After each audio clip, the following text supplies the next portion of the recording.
Que no sea un shock eléctrico, ¿no? No. ¿Qué decías del aplauso? Que el aplauso funciona. Generalmente, sí.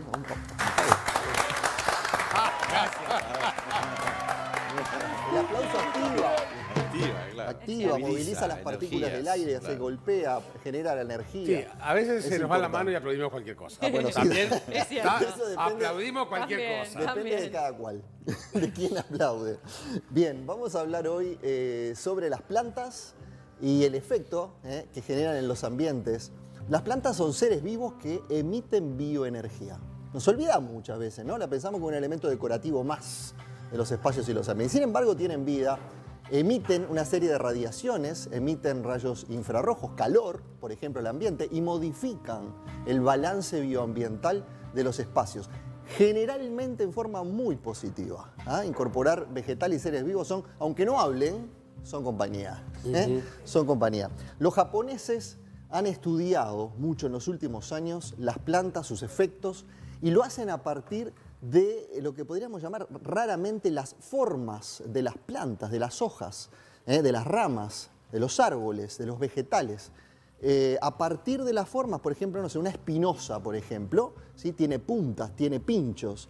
El elemental vivo vegetal es defensivo. Es defensivo.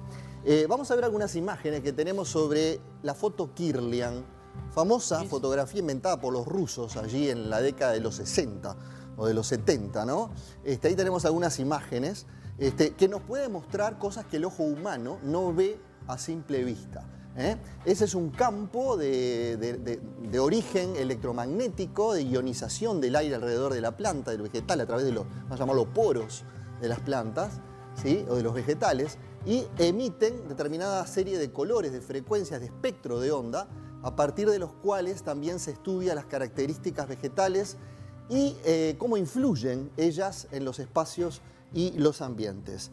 Pero uno no va a elegir una planta por esto. Nosotros no, sí. pero ya están establecidos. Hay un estudio hecho en base a estos temas. Por ejemplo, la NASA, en el año 1989, genera un estudio importante sobre las plantas y los vegetales y divulga una serie de, digamos, de especies que hacen bien a los ambientes. Por ejemplo... O sea que las plantas se eligen porque sean bonitas o sean feas. ¿sí? También, ¿no? la parte estética influye, Pero capaz por que una supuesto. bonita no cumple con estos requisitos. Capaz que una tiene bonita ver. no cumple Claro. con los requisitos. Pero, por ejemplo, el correcto. otro día una amiga inauguró su casa y recibió de regalo una tuna. ¿Qué supone que reciba una tuna? ¿Es un buen...? Una tuna es una espinosa. Las cactáceas son espinosas y son lo que se llaman en Feng Shui y en los estudios japoneses fundamentalmente elementales defensivos.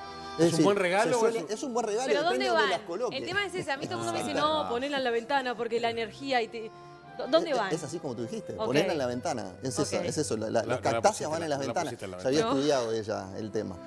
No, porque fue la que recibió la tuna. Fui yo. Es ella. Fue Dani, nuestra productora, que me regaló de bienvenida de hogar y me la puse en la biblioteca. Está mal. Bueno, los cactáceas tienen varias propiedades. Sí. Ahí tenemos las cactáceas en pantalla. Entre ellas, justamente, se colocan en las aberturas, justamente. Es como decir, acá te pongo yo y cuídame. Claro. Por supuesto, no va a sacar un arma para cuidar. Pero tiene su bioenergía asociada a esas puntas que se emiten a través de la foto de los estudios japoneses. Se ven como rayos que salen exactamente de ese tipo que estábamos viendo recién, como rayos defensivos. Ahí veíamos también lo que se llama espada de San Jorge, o algunos le dicen lengua de suegra, ¿no? Exactamente. ¿También? ¿Esa también? Esa también. A mí me dijeron que es suerte esa. La espada de San Jorge es defensiva también. Es horrible. Es divina. Se coloca generalmente sobre las zonas de entrada, de accesos a la vista, fundamentalmente, y funcionan en ese sentido muy bien. Quería terminar o hablar sobre el estudio de la NASA, ¿sí? Mientras tanto, le pido a la producción que prepare el bloque 3, ¿sí? Que tiene que ver con las plantas variegadas o disciplinadas. Hay determinado tipo de plantas que cumplen funciones de higiene ambiental, pero es científicamente estudiado.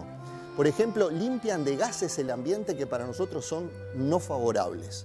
Por ejemplo, eliminan bencenos, formaldehídos, silenos, etcétera, ¿sí? Tolueno, ¿sí? Que lo eliminan, como incluso hasta en el ambiente, en partículas, productos químicos, etc. Higienizan el ambiente. Y la semana pasada dijimos que era un mito lo del dormir con las plantas, que te podías quedar... Bien, Fablet, bien. Es posible, es un mito totalmente, pero además es posible dormir, no digo generar un vivero dentro del dormitorio, ¿sí? Porque no pasamos para el otro lado, pero tener un vegetal vivo en el dormitorio es posible y es favorable, ¿sí? Dentro del yin o el yin, la tranquilidad del dormitorio tiene un elemento activante, un elemento, ¿se acuerdan del símbolo del yin y del yang? Sí. Que tiene un punto negro en el blanco y un blanco en el negro, significa o está representando una ley de equilibrio, es decir, no todo tiene que ser extremo, ¿sí? Y en Feng Shui se trabaja justamente ese principio. Ahí tenemos unas plantas, ¿no? La ucúa. La ucúa es con esas pintitas amarillas que tiene. Todas estas plantas que se llaman disciplinadas, ahí tenemos el potus. Esta potus es una de las 5 plantas más recomendadas por la NASA a efectos de limpiar los espacios y los ambientes de gases raros y de gases que no nos sirven. El potus se utiliza mucho en Uruguay, por suerte, muchas casas tienen el potus, ¿ah? Y especialmente el potus limpia formaldehídos, silenos y bencenos del aire, ¿no? De las partículas del aire. Limpias, son higienizantes. Tenemos otras plantas del carácter de disciplinadas o variegadas, incluso le llaman aurivariegadas cuando tienen pintas amarillas. Esta es la Dieffenbachia o Dieffenbachia. Estas plantas, especialmente la Dieffenbachia, en Brasil, por ejemplo, la llaman, se dice popularmente, ¿no?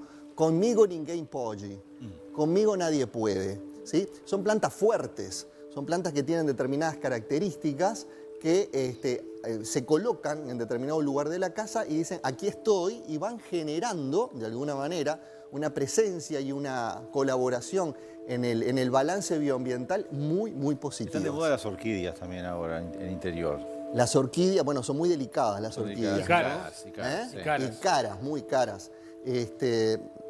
Son una planta muy bonita. Estéticamente la orquídea para mí es una... Y hay una gran variedad además. Hay una gran variedad de colores, la negra, las orquídeas, y realmente es fantástico. Hay que cuidarla más que a un perro.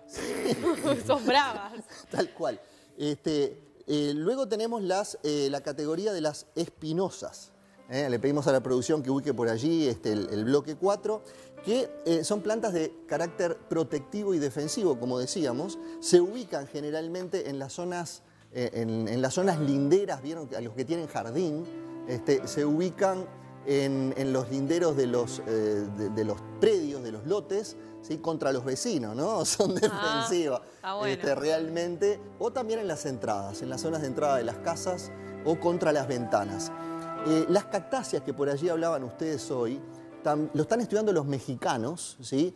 Porque, bueno, ellos tienen, lógicamente, cómo y qué tipos distintos de cactus, de cactáceas, porque están estudiando la desviación de los campos electromagnéticos donde se coloca una cactácea, una planta. Es decir, aparentemente, por los estudios que están haciendo en México, las universidades mexicanas, se genera una especie como de apertura alrededor de la planta cuando llegan los campos electromagnéticos. Para terminar, ¿qué planta no aconsejarías adentro de una casa? Bueno, es una buena pregunta. No tengo, mira, las plantas que no se aconsejan, por ejemplo, adentro no, en el jardín de una casa, son las paltas y los gomeros. Tengo una palta. Las paltas y los gomeros. ¿Y por qué? ¿Por qué? Porque si están justo plantadas en una zona de redes geomagnéticas, geobiológicas, digamos distorsionantes, captan esa energía y la difunden. Así que hay que tener mucho cuidado de tenerlas donde están exactamente plantadas. ¿Qué es la lavanda en el interior? La lavanda. ¿Vive en el interior de la casa? No. Esto está puesto como esencias o como... Se puede poner un... Se puede, bueno, algo chico. Okay, algo decorativo, algo chico, ¿no? En interiores. Pero la lavanda, especialmente, y también los cítricos, son plantas higienizantes de nuestra propia bioenergía.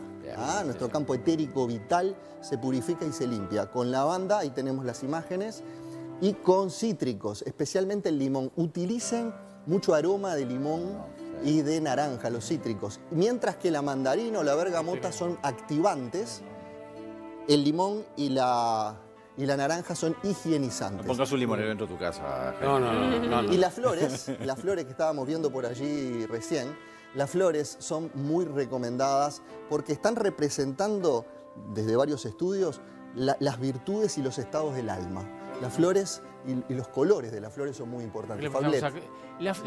Está de moda las flores truchas, que son muy lindas. El efecto visual, ¿no es bueno también? A efecto visual, Fablet, funcionan, entre comillas, estéticamente, cuando uno las ve de lejos y no nota que son artificiales. Desde el punto de vista físico, en el balance ambiental, solo influyen por color, no influyen por la emisión del campo vital como ser vivo de las plantas, porque no tienen. Así que son recomendables correctamente desde el punto de vista estético, pero no desde el punto de vista bioenergético. Muy bien, gracias, Claudio, nos estamos viendo. Gracias a ustedes, que pasen muy bien, muchas gracias por este programa y saludos a los televidentes.